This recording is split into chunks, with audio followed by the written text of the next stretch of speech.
Je m'appelle Mathilde et je suis doctorante en géographie.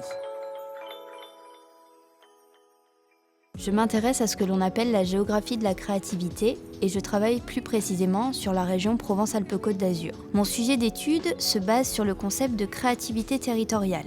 L'idée qu'il y a derrière, c'est que certaines politiques d'aménagement du territoire vont entraîner la création de lieux et d'événements créatifs, par exemple dans les domaines du sport, de la culture, de l'innovation ou du numérique. Ces lieux et ces événements créatifs vont avoir des impacts sur l'ensemble du territoire régional et je vais m'intéresser précisément à ces impacts.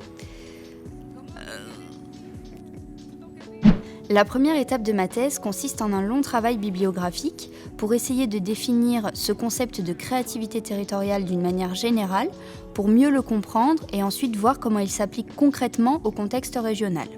Je m'appuie aussi sur l'exemple de la friche de la Belle de Mai, qui est une ancienne manufacture de tabac réhabilitée en un lieu créatif emblématique de la ville de Marseille, où l'on retrouve plusieurs formes artistiques, comme la musique, le spectacle vivant, les arts graphiques.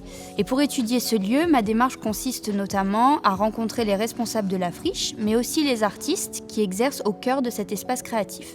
D'autre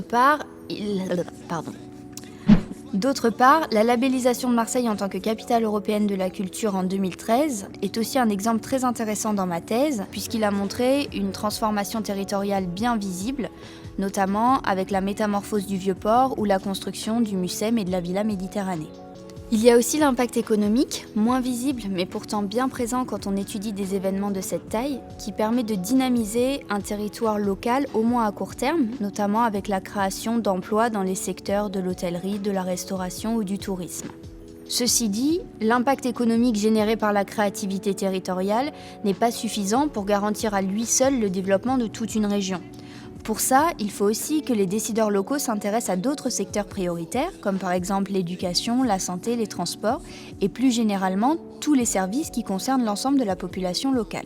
Au-delà de ça, si les activités créatives ne sont pas suffisantes pour assurer le développement d'un territoire donné à long terme, elles peuvent même aboutir à des impacts négatifs en conduisant à l'apparition de certaines inégalités. Par exemple, un manque d'accessibilité pour les habitants les plus en difficulté, ou plus simplement l'exclusion des catégories sociales populaires, des dispositifs et des quartiers créatifs. Dans le cas de Marseille-Provence 2013, c'est justement pour ces raisons que l'on a vu apparaître plusieurs mouvements contestataires.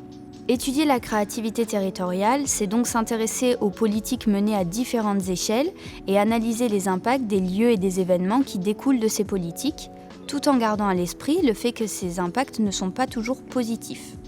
J'aime la richesse de ce sujet de thèse, le fait qu'il soit en phase avec l'actualité de nombreuses villes, mais surtout j'aime l'idée que ce travail puisse aboutir à des réalisations concrètes. À terme, j'espère que mon travail sera bénéfique pour tous les acteurs concernés par la créativité territoriale dans la région et qu'il leur fournira les outils de réflexion nécessaires pour concilier à la fois le développement local et la réduction des inégalités socio-économiques.